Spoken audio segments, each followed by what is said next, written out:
Good night, and welcome to Cosmic Complexity. I'm your host, Grayson, and this is my co-host, Trent. Messer.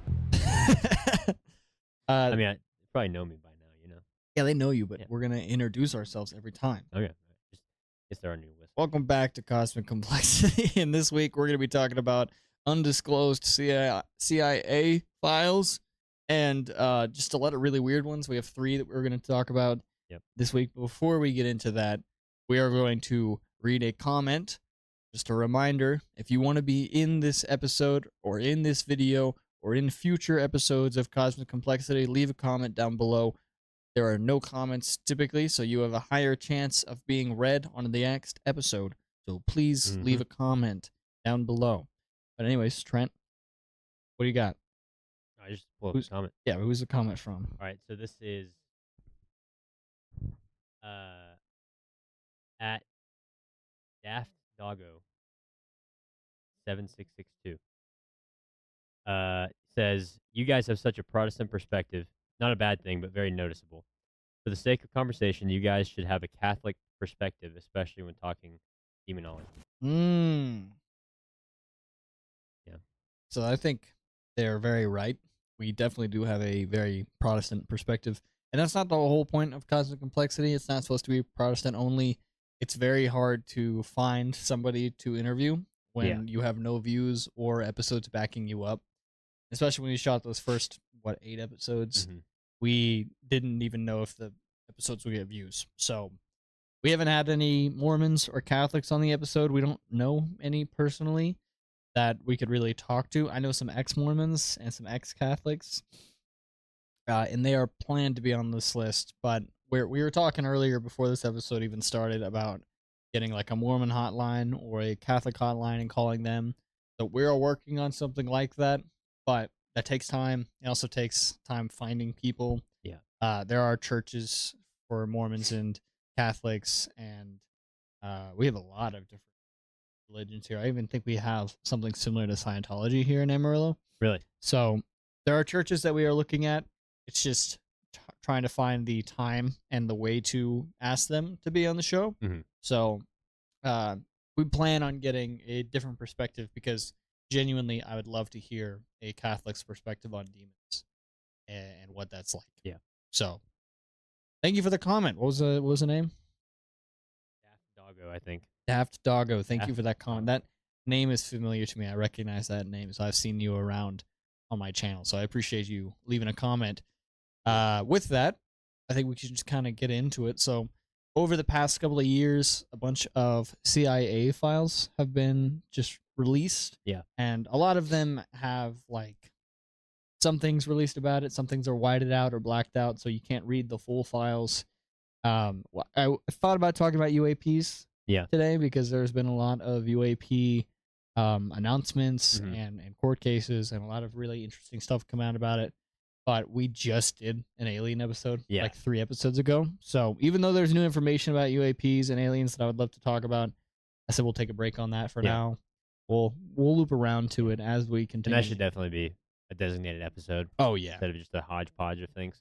Yeah, but these are just kind of really weird cases. Yeah. And I really enjoy talking about really weird, random things. So we're going to talk about this. I can read one, and then you can read the next one. Yeah. Maybe we can just kind of go back and forth. Does that sound good to you, Trent? Yeah, sounds good. We're going to use your phone because my phone's shooting your phone the camera. Is recording. But I don't think we have anything else we need to update you guys on. Trent, are you doing good? Yeah, doing good. Yeah? Nothing much. All right. Since last episode. Since last week? Yeah. Good. Great. Well, we're going to get into it. So this is the first one, and just to be 100% with you guys, all of these are on Wikipedia, so take what I say with a grain of salt when it comes to these things. But I will say the ones that I picked out, for the most part, except for the very last one, have been backed up by files on the Wikipedia. Their references are linked, so there is some backing up to it that is credible. And I'm not just reading off a random Wikipedia page. Now, the last one I didn't look into too much, but I have heard about it before, and I just thought it was a really interesting thing that I wanted to share with Trent.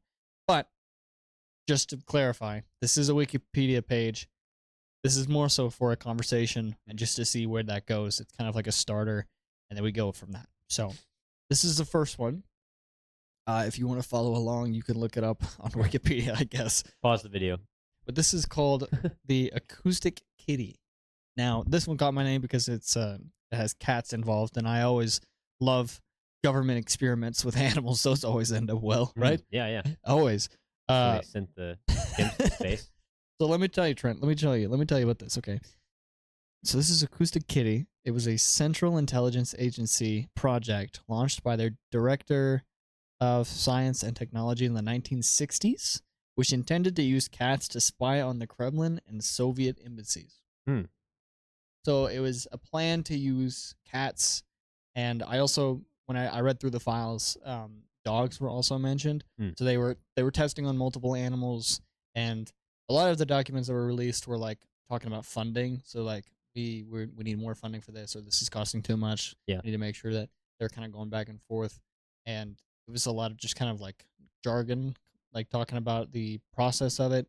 But what they were doing was they had a wire and then like an earpiece and then a speaker. So basically the animal was like just a way to get a wire into. It was like it's like a microphone almost. Interesting. Like, which for the 1960s and 1950s, like this kind of early stages of CIA, they did a lot of this, especially when they were spying on the Soviet embassies. Like there was a there was a ball sack microphone plant wire. Really? That it's in Washington D.C. I saw it in person. It's a ball sack microphone, and it was put on a man's ball sack. Wow. And he used it as a microphone. I think he got caught. I don't know how. Dang, yeah, that's the last place they would check. It had a radio and a microphone placed in it. That's crazy. And it had like hair on it, and it looked disgusting. It was horrendous. Oh gosh! And they had it in a museum there. Jeez, it was like that is wild. It was a National Spy Museum, which was like mainly kid forward. Yeah, and so it's just like this kid museum. And there's just a ball sack and a podium. Yeah, that's wild. That's pretty legendary. So this is basically the ball sack microphone, but for cats. Oh yeah, yeah. Makes sense. You know, the government does stuff like that. It's always very unique and interesting. Yeah.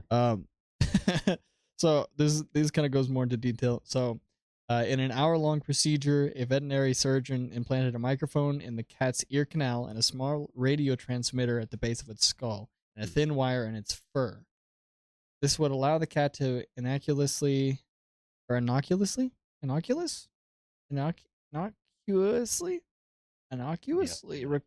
and transmit sound from its surroundings. Due to the problems with distraction, the cat's sense of hunger had to be addressed with another operation.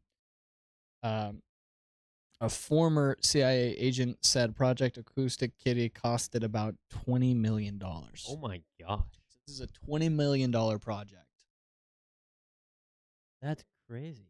So can you can you imagine your tax dollars going to an acoustic kitty? Yeah, that is interesting. Like, kind of makes you wonder, like, what kind of stuff they're spending tax money on now. You know, like, I mean, yeah, who that's knows? Interesting. So, the first acoustic kitty mission was to eavesdrop on two men in the park outside of the Soviet embassy in Washington D.C. The cat was released nearby, but was hit and allegedly killed by a taxi almost immediately. Dang. However, this was disputed in 2013 by Robert Wallace, a former director of the Office of Technical Service, who said that the project was abandoned due to difficulty of training the cat to behave as required, and the equipment was taken out of the cat. The cat was resewn for a second time and lived a long and happy life afterwards. Oh. So the cat didn't die. Allegedly, it got killed by a taxi, but that never happened. It just got opened up and sewed back up twice. Well, what they're saying is they opened it up because the wire was in its fur and it had an ear canal in it. Yeah. They had to take all of that out of the cat. Yeah. Which, incredibly sad. This is another thing where it's like, it's kind of interesting, but it's also, all right, so we were just putting a cat through an entire surgery just because. Yeah. Like, they cut that cat's head open, they cut the fur to get the wire in there, and they put a thing in its ear canal. I'm sure that wasn't comfortable for the cat. Mm-hmm. And I'm sure there's worse things done to animals Sure. Again, this is also probably to dogs as well because the dogs were mentioned in the paperwork. So can't say I love it. Can't say I love the idea of a cat getting cut open and put together. Even though the cat lived happily ever after. Yeah. It's also the '60s. You know who knows if the Right. cat Yeah. really did live happily, but really weird. Kind of. So the Yeah. cat did fine. The subsequent tests also failed shortly thereafter, and the project was considered a failure, declared to be a total loss. However, the accounts reports more success for the project. So Yeah. the project was canceled in 1967, and a closing memoriam said the CIA researchers believed that they could train cats to move short distances, but the fact that the environmental and security factors in using this technique in a real foreign situation force us to conclude that our intelligent purposes would not be practical. Which, yeah, no shit. Yeah, I was about to say I could have told you that. I mean, The project was disclosed in 2001 when the CIA documents were declassified. Yeah. So this was sometime in 2001. I don't know if it was before or after the towers, but CIA released these files. So a complete and total failure. $20 million. Yeah. I like what could they have possibly spent $20 million on is my question. Like what, I mean, surely it didn't cost that much to, cut a cat open and put a wire, inside of it. I mean, that's, I don't know. It's just, I wonder what else. I mean, it was did. classified. They had to probably pay off the people, like the person who got the cat, the person who did the surgery, the person who made the radio, the person who made the wire, the person who made Yeah. You had to pay those people. That's a good point. It's also very classified. You have to pay for the Like keeping it secret. You have to pay for the lab. You have to pay for the patient. You have to pay for the tests. You have to pay for people to. I can see how it add up. Yeah. Like Yeah, maybe so. When it's that confidential, I'm sure it gets expensive. 20 million, yeah, it's wild. So this first one, it caught my eye because of the kitty, and then the more I read about it, the more I was like, "This is insane." Yeah, but it's also the '60s. You know, they were on a lot of drugs. Yeah, but can you? All I can think about is like my cats being involved in that. Yeah, and like Artemis, maybe. I can see her doing it. Gara, he would not be capable because he'd be purring or something. He'd be too loud. And Ranger, my other cat, she would just be too skittish. See, I feel like Gara would be the best one in my opinion. So he'd purr. He'd be like, well, he doesn't necessarily have to, be he doesn't necessarily have to hide. You know what I mean? Oh, are you saying it would get in the way of the mic? Yeah, the microphone wouldn't pick up anything. Point. Oh, here's. It'd be like the secrets of the governmental files and what we're gonna do. We're gonna bomb the. Never mind. I'm not gonna say that on the internet. Don't say that. I'm not gonna say that on the internet. I'm not gonna classify what I was gonna say. Yeah. Talking about. No. That joke is about, like lunch was the bomb. You know. It was the bomb. It was good. The lunch was the bomb. Anyways, no. Yeah, I feel like. Well, okay. Also, like, how do you train a cat to do that? You know what I mean? I don't think you can. I don't think they did. They said I feel like dogs. I mean, I'm not very familiar with cat training or dog training for that matter, but it seems like dogs are easier to train than cats are because I feel like cats are a bit more like independent and stubborn, whereas dogs are just kind of like, like yeah, they'll if they know what they're supposed to do, they'll figure it out. Like, yeah, we can train dogs to find stuff. I also think like cats are too inconsistent. You never know what they're gonna do. Yeah. And I think that was why it was such a failure, is that they would send this cat out and it'd get distracted by something. And like they said in the files that they were able to get the cat to travel short distances, but that's about as far as it went. Yeah. Like you can't send a cat to find somebody and hang out near them. There's no way for a cat to know unless you got like a laser where the cat is like following the laser. Even then, though, the cat's just trying to get the it was a stupid idea. Whoever came up with this stupid fucking idea needs to die and burn. I mean, this is a long time ago. They might already be dead. Yeah, I hope so. I hope that fucking idiot. No, they're still in the CIA. government. They're still trying to crack the old. He's in Congress right now. Acoustic kitty problem. He's an acoustic kitty. Yeah. Now I feel like the only way it could work is if you're somehow able to put the cat in the building. You know what I mean? That you're Throw it in there. yeah, exactly, yeah. And then, but then they would be like, "Why the heck is there a cat in here?" You know what I mean? And they probably just like throw it out. Whose And cat is it? yeah, what is this cat doing here? What is this Throw cat? it out. Throw the cat out. Shoot it in the street. No, but more cat. Look at the cat. A Raffert Steincher fun. Look at the cat. He got friendly balls. Cheese balls. We call the cat cheese ball. Give cheese ball vodka. Yeah, name him Cheeseball. Give cheese ball vodka. Have some vodka. And then Tell- see, and then the cat's drunk, and then it's not even any. Tell cheese ball our classified information. You should go whisper our classified information into Cheeseball's ear. Cheese ball ear look weird. Go whisper things into it. Don't worry about it. It's just a cat. It's just cat. it. Yeah, I think that's exactly how it would go. That's definitely how it went. And then the cat started purring, and they didn't hear any of the classified Yeah. information. So, And then they're like, "This is $20 million down the drain." yeah, and they're like, well, I guess we can. That was in the '60s too. I think $20 million in the '60s is probably worth a lot more. Yeah, I mean, I think that. Yeah, I think it probably was. It's probably worth a lot of money. Probably. It's an expensive cat. It's one expensive cat. Yeah. Jordan, do you have anything else on this, or we want to go to the next? Yeah, I mean, I think we can go to the next one. That's Pretty something else. weird. Well, what's the next one we're talking about? Yeah. Because we may touch on it. We may touch on this next, but What you yeah. got? So, I mean, with the animals, I mean, I remember seeing something where it was like an old or an not ex, but like a retired CIA person, Hmm. and she was talking about different like weird spy tactics during the Cold War. Yeah. And one of them was they would strap cameras to pigeons and like send them over like Soviet airspace, because like obviously if you send a spy drone over like Soviet airspace, that's going to be obvious like but if it's a pigeon, it's a pigeon. Just a bird. Yeah. It's bird. Oh, it's bird. Why? What is that on bird's belly? Why is it flashing like that? Why bird? Quick, show it all of our classified documents. Shoot. Tell the bird our classified information. Quickly, show bird. Show bird. Yeah. So Show the bird. I feel like the spy pigeon is a bit more makes a bit more sense than the spy cat. Okay, but if we put the spy pigeon and the spy cat in the same room, who would win? I mean, probably the spy cat. Yeah, the spy cat. Yeah. So I'm just saying the spy cat wins. Oh, spy Naturally. cat. We should make spy cat and spy pigeon fight. We put them in a match. Yes, fight. Bet on pigeon. Yeah. Yeah. I bet And my see- mother This is why. spy cat. This is why I'm still kind of under the impression that pigeons are just government drones, because they already tried to figure that out back in the '60s with the camera, like the spy pigeons, and they're like, you know what if we just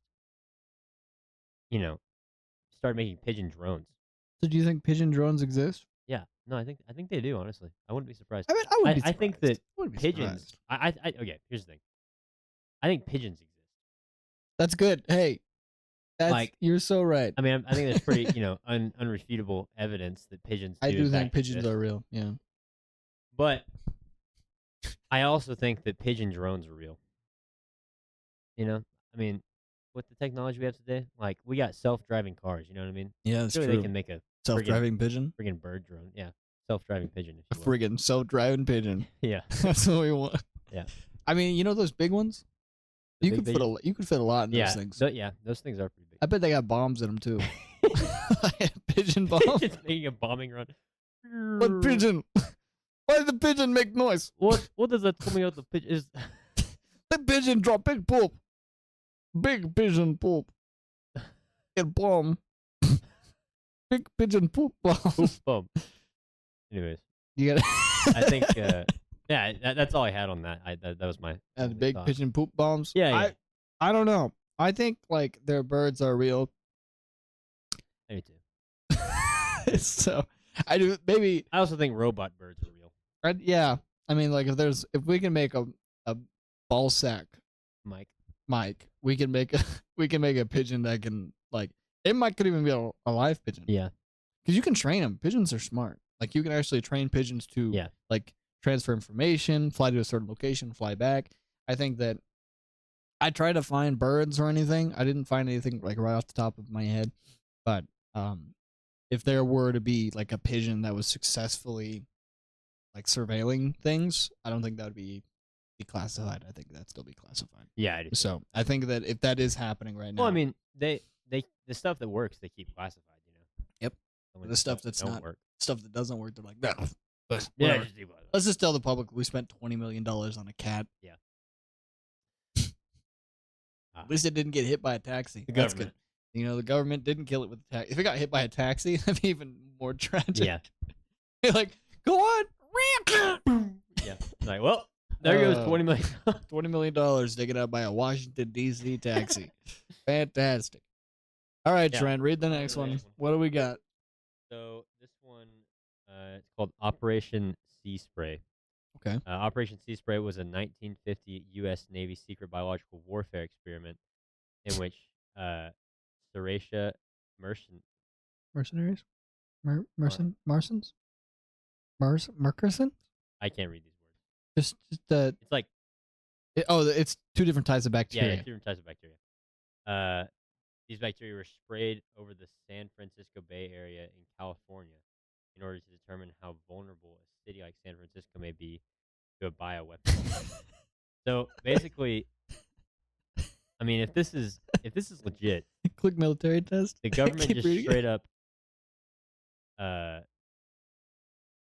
sent a biological agent into San Francisco. That's No, wild. they literally did. Read Like- the test. I read through this one already. Okay. Just keep reading. It All right. gets crazier. Starting September 20th, 1950, and continuing until September 27th, the U.S. Navy released two types of bacteria from a ship off the shore of San Francisco, believing them to be harmless to humans. Based on results from monitoring equipment at 43 locations around the city, the Army determined that San Francisco had received enough of a dose for nearly all of the city's 800,000 residents to inhale at least 5,000 of the particles. This is within a range of infectivity for anthrax. Click illness. So this is illness. On October 11, 1950, 11 residents checked into Stanford Hospital in San Francisco with very rare, serious urinary tract infections. Although 10 recovered, Edward J. Nevin, who had recent prostate surgery, died 3 weeks later of a heart valve infection. Interesting. The urinary tract outbreak was so unusual that the Stanford doctors wrote it up for a medical journal. None of the other hospitals in the city reported similar spikes in cases, and all 11 victims had urinary tract infections following medical procedures, suggesting that the source of their infections was inside the hospital. Cases of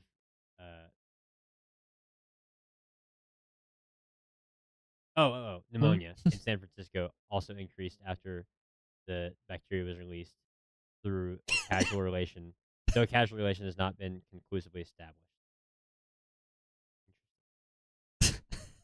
There was no evidence that the Army had alerted health authorities before it blanketed the region with bacteria. Doctors later wondered whether the experiment might be responsible for heart valve infections around the same time, as well as serious infections seen among intravenous drug users in the 1960s and 1970s. Isn't that insane? That is insane. So in the 1950s, the U.S. Navy was like, you know what? Let's drop chemicals in the water to see if they can survive a biochemical attack. Yeah. Just to simulate it. That is They crazy. didn't simulate it. They did it. They attacked their own citizens. Yeah. Just because. Yeah. What was it? What was the numbers? The 5,000 Oh yeah. Was it particles or was it a something? million? 5,000. Yeah. So 5,000 of the All right. particles. the Army determined that San Francisco had received enough of a dose for nearly all of the city's 800,000 residents to inhale at least 5,000 of the particles of bacteria. So all 800,000 of them. And this is within the range of infectivity for anthrax. That's insane. Yeah. The 50s. And then the people, like 11 people got sick. One of them died. So that's cool. Yeah. At least only one died, but I guess. it seemed like there was All 11 multiple victims cases. had urinary tract infections following medical procedures, suggesting that the source of their infections was inside the hospital. Huh. But even if it's chemical, biochemical, it could have Yeah. been anything. Yeah. Like it could have been just floating in the air. If everyone like inhaled 5,000 particles, it's inconclusive whether or not they were responsible. Would they claim to be responsible? Do you think our government would claim to be responsible for these tests? I mean, no. There's similar war tests. You want to look at those? You want to see the similar ones? Similar biological warfare tests? Sorry, I was just looking at the lawsuit. Yeah, well, Looks like there was a lawsuit for it? yeah, Nevin's family tried to sue federal government. Says So the alleging guy, negligence and responsibility for the death of Edward J. Nevin. Yeah. did The they, lower court ruled against them primarily because the bacteria used in the test was unproven to be responsible for Nevin's death. The Nevin family appealed to the suit all the way to the U.S. Supreme Court, which declined to overturn lower court judgments. yeah, I don't think that they'd win that case. I'm sorry. I just feel like there's no way of really proving it. At least at the time. The Yeah. 50s, they didn't have The medical the technology. ability to yeah. look into the blood. And also, I mean, like, that is wild that they did that. Like, they just, sprayed bacteria on They a could have done population. it to a smaller city. Yeah, or like, Why would they how go about for the they could have done it biggest? on cats, like Yeah. Let's spend $20 million on cats. Yeah. Introduce a biological agent into. Well, so I think towards the beginning it says that they seemingly believed that it wouldn't harm humans because Yeah. they tested it on a couple. So Yeah. they're like, yeah, these 4 people seem fine. Let's release it to all 800,000 people. That'll work. Yeah. Freaking Navy. Yeah. U.S. Navy maniacs. What do you think of that, Trent? Yeah. What do you think of that one? I mean, I think that It's crazy. you can't. Yeah, I mean, it was really hard to prove that was the reason for Nevin's death. Poor Nevin, R.I.P. Nevin. But that, I mean, if it was, that's kind of messed up. You know what I mean? Like, if it was the reason and they just covered it up. I mean, the fact that so many people got sick from it. Yeah, well, that's also but pretty it was messed up. also like the 11 people had similar, like they just had medical procedures. Yeah. And they all had urinary tract infections, and it was like in that same area, Yeah. That is a little Peculiar, suspicious. little odd. Little, I mean, little ODD. I feel like this one, there's not too much to it. It's just really, really freaking interesting. Like, it's just, I think it's crazy that was approved to happen in the first place. Oh my gosh. What is it? What did you find? So it's saying that between 1949 and 1969, open air tests of biological agents were conducted 239 times. That is wild. In 80 of those experiments, the Army said it used live bacteria that its researchers at the time thought were harmless. And the others, it used inert chemicals to simulate bacteria. So basically 80 times they used real bacteria that they thought was harmless. So you know what's crazy about this kind of stuff is, like, this is in the 50s, right? And we're like, okay, this is crazy that this happened. Like, how could they test a new virus or like some sort of chemical or particle that could like harm humans? The COVID virus, COVID-19, was, I believe, proven to be like man-made. Like, it is a manufactured virus. Really? Yes, I believe so. Huh. Like, they traced it back because initially it was like, okay, this is from like a bat, right? That was the theory, that a bat transmitted it, and like someone ate a bat and is what caused COVID. But I think as they looked more into it and they studied it more, they're like, this has to be manufactured. Yeah. This is not an accidental virus, in a sense that, like, whatever made it, it came out of China, so we could assume China made it. Some sort of China scientist or something of the sort made this virus, and then like it was sent out. And like, listen, I'm not a maniac, whistleblower, crazy boy. And if you believe this, I'm not calling you that. I'm saying for myself, the way COVID interact with humans, Yeah. and the way that it evolved really tells me that it was manufactured. Because like when it first came out, people were coughing up blood. People were Mm. It was scary when it first came out because it was actually harming people and it was actually Yeah, dangerous. it wasn't just like the But, flu. but as it progressed, it regressed, I guess. Like it went down. Like it went from being a really harmful, scary thing to like it makes you kind of your brain woozy and makes you feel like shit for a week. Yeah. And even that, like I think when COVID first came out, it was very dangerous and very scary, and it was intended to kill. But I also think it wasn't tested enough, and so when it got sent over, when it was just naturally going through, I don't think it was natural. I think it was genuinely targeted towards us and all the other countries. Like it was intended to take everyone out. Um, Mm. some people say it's like to take out the older generation because it was very deadly for older people, Mm. which I don't think it was intended to kill the older generation. I think it was just intended to kill the weak and just try to take out numbers. And mainly, I think it was intended to take out the unhealthy. Mm. And if you're not healthy, it'll probably take you out. And, think about America.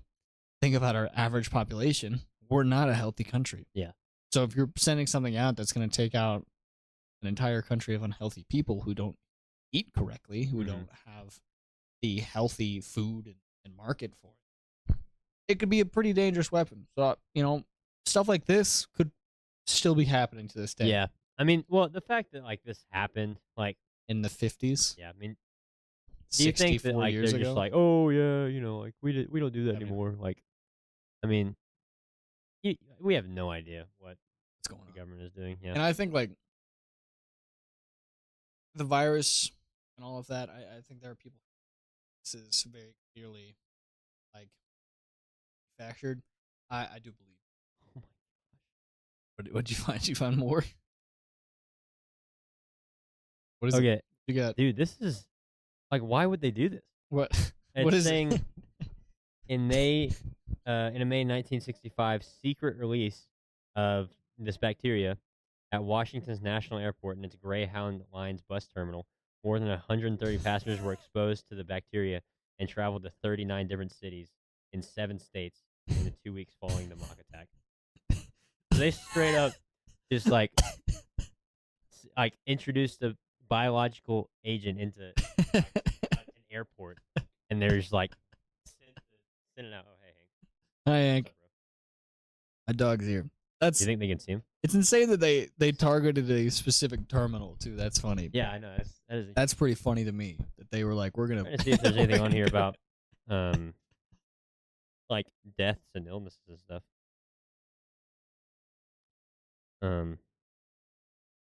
Yeah, Oh, it's okay. In the 1950s, Army researchers dispersed zinc, uh, cadmium sulfide, now a known cancer-causing agent, over Minnesota and other Midwestern states to see how far they would spread in the atmosphere. there he goes. The particles were detected more than 1,000 miles away in New York State.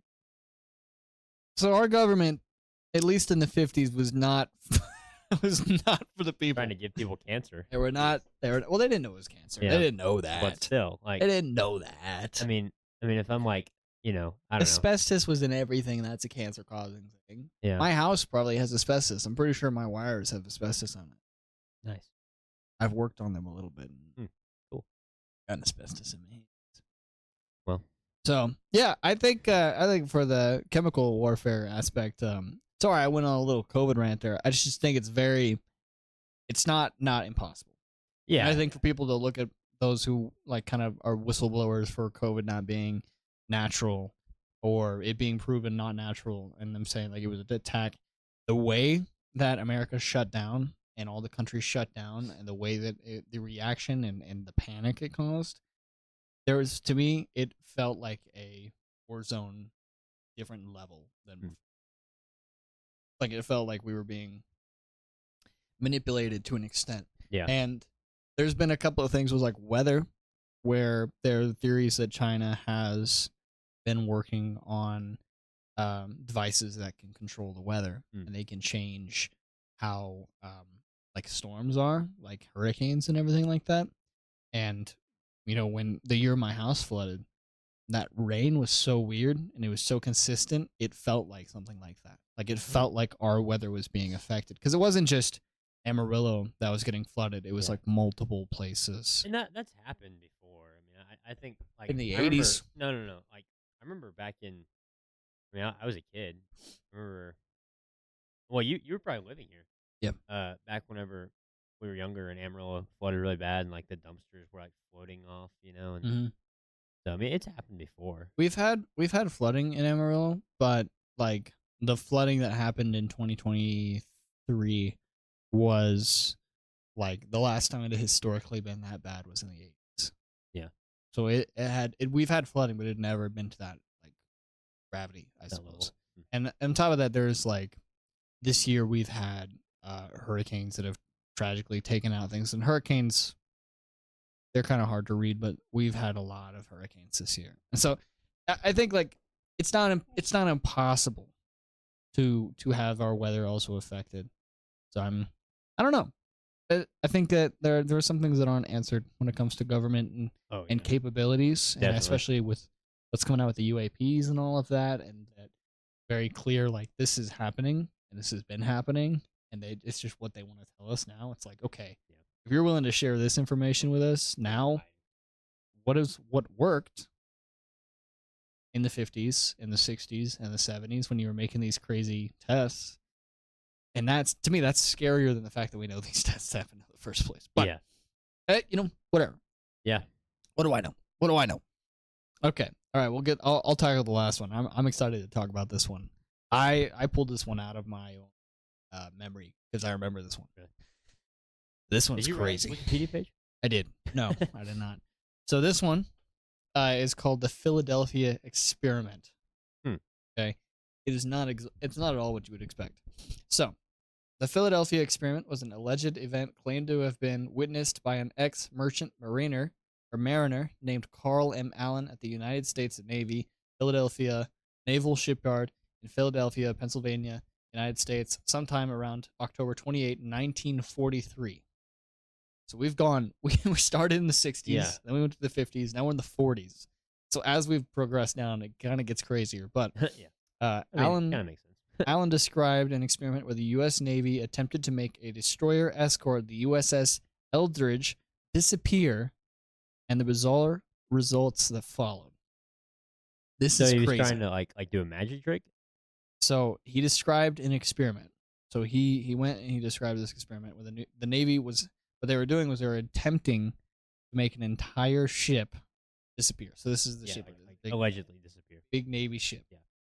So the story surfaced in late 1955 when Allen sent a book full of handwritten annotations referring to the experiment to a U.S. Navy research organization, and a little later, a series of letters making further claims to a UFO book writer. So Allen's account of the event is widely understood to be a hoax. Several different and sometimes contradictory versions of the alleged experiment have circulated over the years in paranormal literature and popular movies. The U.S. Navy maintains that no such experiment was ever conducted, and that the details of the story contradict well-established facts about the USS Eldridge, and that the physics of the experiment is claimed to be based are non-existent. Hmm. So this man, Carl M. Allen, was writing to multiple places, and he was saying like the ship was attempted to be like cloaked, basically. They wanted to make sure that they could hide it. Yeah. And I think there's another experiment. I haven't found it yet. But I mean, what do you think? Okay, this is 1943. Do you think that they would even try to do something like that? Like to somehow Like, create do the you think technology it's possible? to like cloak a ship. Yeah. Do you think it's possible now? I mean, With our technology now, do you think we could successfully cloak a ship? like a boat. Yeah. Okay. Or Yes. plane or drone. Yes, but not necessarily in the way that. He's describing. Yeah, I think that. Oh well, I mean, if you get a boat and just like put a bunch of mirrors on it, Hmm. reflect the water, and like if all you see is just open ocean, that boat. I mean, I guess it may look a little bit funny, like this weird like shape in the distance, but like Yeah. if you're not paying attention, I feel like that would cloak it pretty good. Like that could be one way you could do it. So I think one thing is that the U.S. Navy Research Organization, they claim that he was lying, and they said it's a hoax. Yeah. That he just wrote this as a hoax. Can we really trust that though? Can we really trust the U.S. Navy that also in the 1950s was actively poisoning people in airplane terminals? Yeah. And the entire, I don't know if I trust the government that much. So if they're like, and they also were saying that UAPs were a hoax. Yeah, I mean, of course they're gonna say it's a hoax. Like they're like, so when they say it's a hoax, it's like, okay, do I actually believe this? Yeah. So to an extent, he could have been a whistleblower in 1955 that was just pushed under the rug, like all of the same people who were. And this is also related to UFOs because he was writing to a UFO identifying book writer. So like, to me, based on what we know now with like UAPs and how that's kind of being declassified, and a lot of it is from the 50s and the 40s and all these people who said like this is not real. It kind of puts us in a place where like maybe this was something. So it basically is, the whole thing is they were supposedly using alien technology to cloak the ship, or trying to at least. So there is some more information given. So the story of a Philadelphia experiment originated in the late 1955 when Carl M. Allen sent an anonymous package marked Happy Easter, containing a copy of Morris K. Jessup's book of the case for the UFO unidentified flying object to the U.S. To the U.S. Office of Naval Research. The book was filled with handwritten notes in the margins, written with 3 different shades of blue ink, appearing to detail a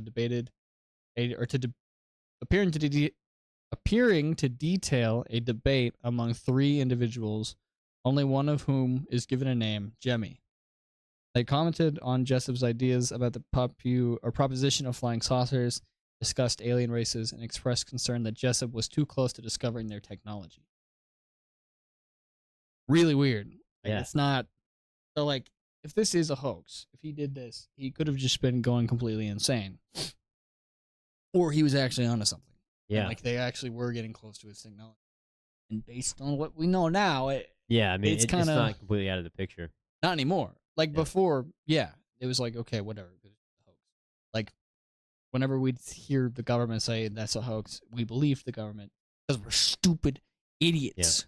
Because we don't research on our reliable Wikipedia sites that the government friggin' spread biological agents into cities. Yeah. That's why I mean, most of these are backed up with actual case files too, which makes it even crazier. This one doesn't have any case files. I haven't looked. This one, I don't know. This is just completely a theory to an extent, but it's very interesting. The commenters referred to each other as gypsies and discussed 2 different types of people living in outer space. Their text contained non-standard use of capitalization and punctuation, and detailed a lengthy discussion of the merits of various elements of Jessup's accusations and assumptions in the book. There were oblique references to the Philadelphia experiment. One commenter reassures his fellow anointers who have highlighted a certain theory which Jessup advanced. Shortly thereafter, in January 1956, Allen began sending a series of letters to Jessup using his given names as well as Carlos Miguel Allende. The first known letter warned Jessup not to investigate the levitation of unidentified flying objects. Allen put forward a story of dangerous science based on alleged unpublished theories by Albert Einstein. He further claimed a scientist named Franklin Reno put these theories into practice at the Philadelphia Naval Shipyard in October 1943. Allen claimed to have witnessed this experiment while serving on board the SS Andrew Furuseth. In Allen's account, a destroyer escort was successfully made invisible, but the ship inexplicably teleported to Norfolk, Virginia for several minutes and then reappeared in the Philadelphia yard. The ship's crew was supposed to have suffered various side effects, including insanity, intangibility, and being frozen in place. When Jessup wrote back requesting more information to corroborate his story, Allen said his memory would have to be recovered and referred to. Recovered and referred Jessup to what seems to be non-existent Philadelphia newspaper article that Allen claimed covered the incident. Wow. So this is the correct story. This is what I did here. And like, so those details of the 15 minutes they were teleported into another place and then teleported back. Yeah. There's also he claims that they were getting too close to what the government was already trying to figure out when it comes to like levitating and flying saucers. Yeah. It is known now, due to the different cases in Congress being released, on the court cases of UAPs, that at least the 5 people who were there blowing the whistle claimed that allegedly, I gotta use words here before I start making accusations. Yeah. Gotta cover myself here.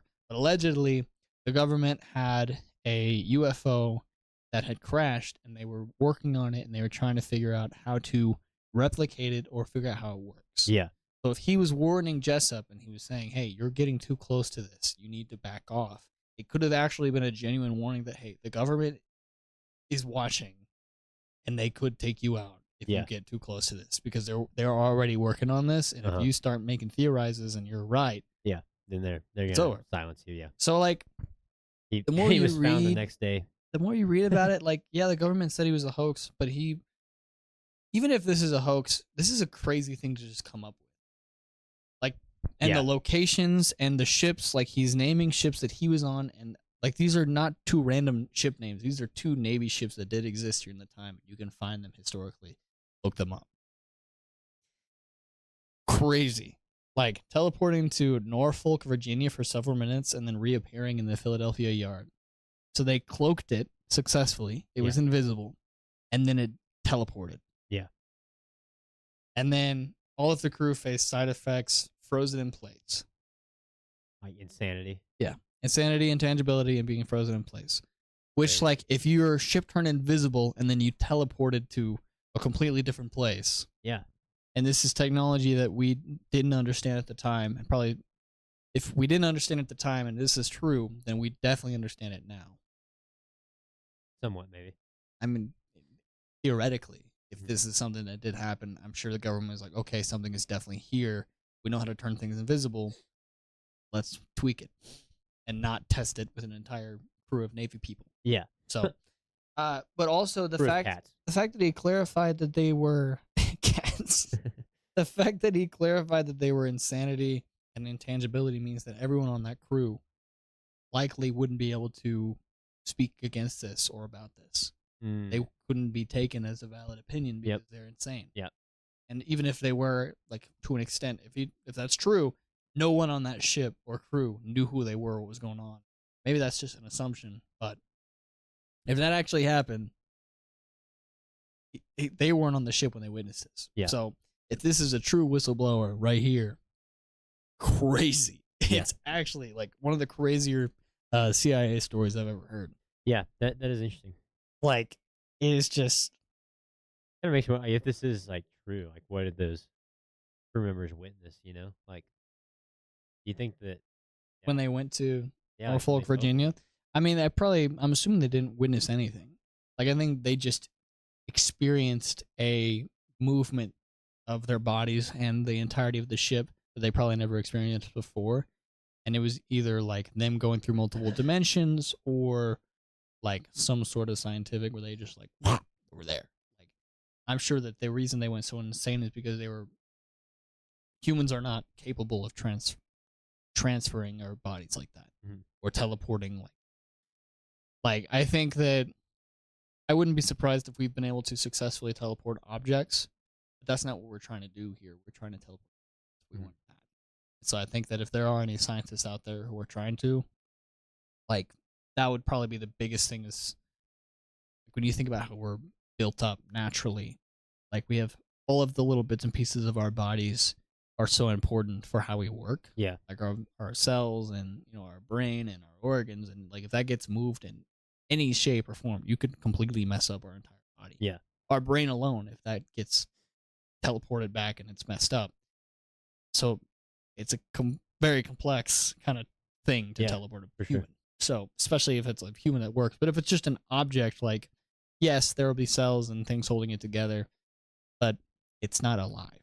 That's the difference. So if it's changed to an extent, it can still function. Yeah, it's still the same. Yeah, it's still an object.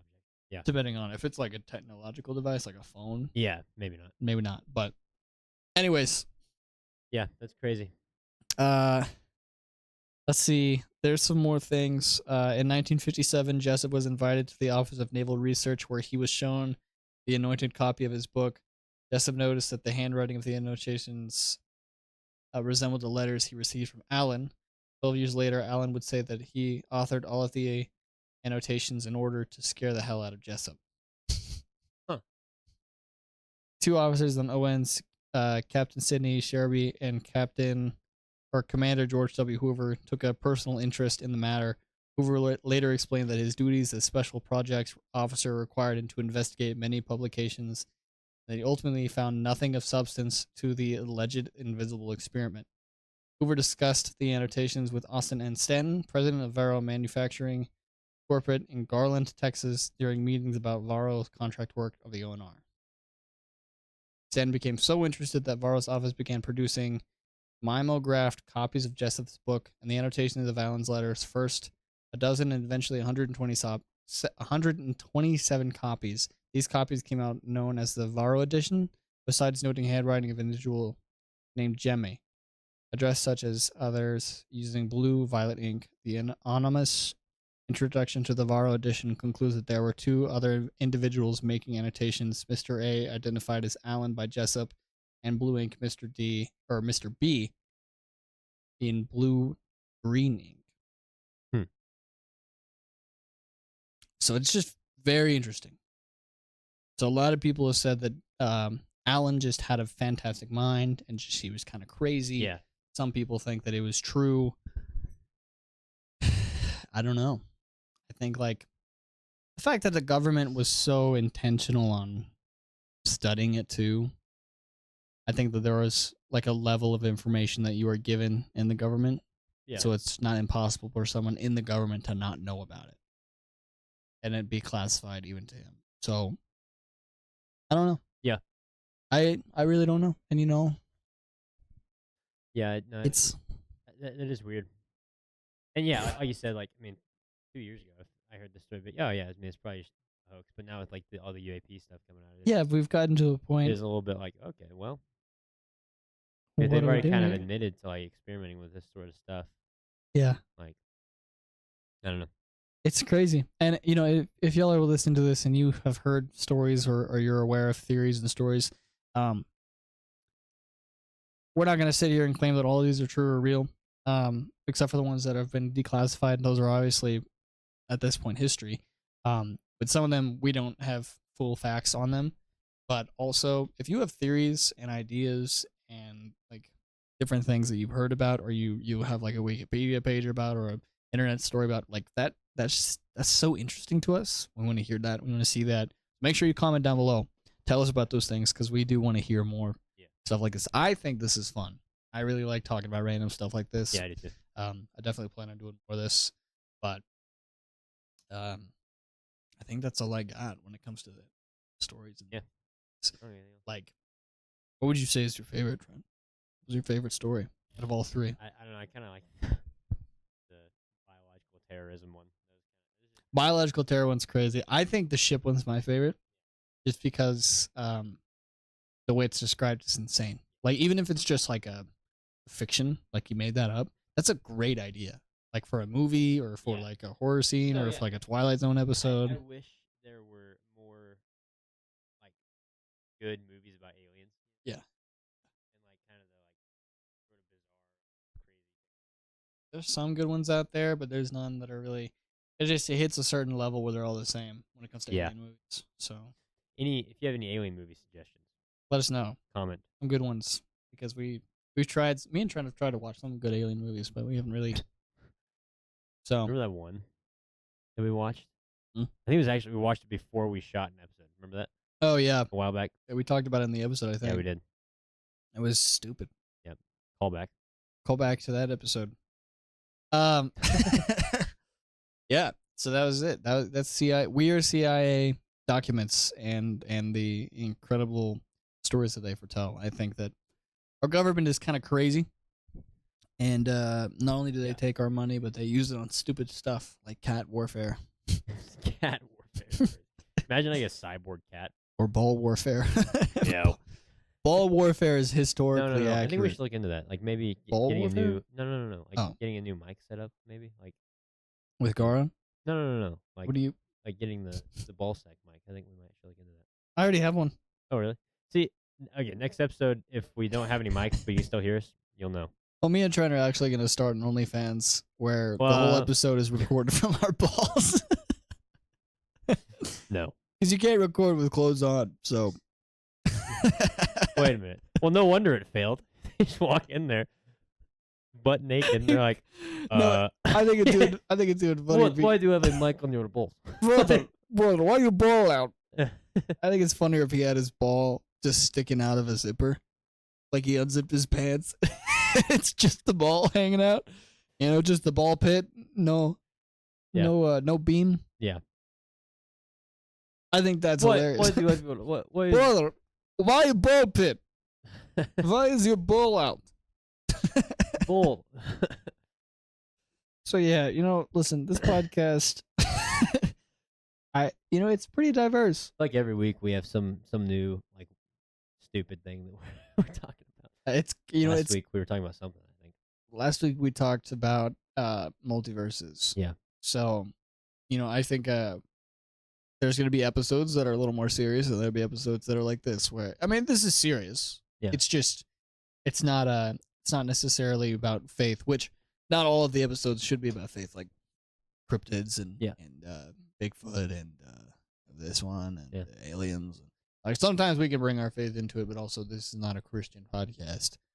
It's a podcast where we just talk about random complexities and different weird things that happen. So, the podcast is about weird. All right, that's what the podcast is about.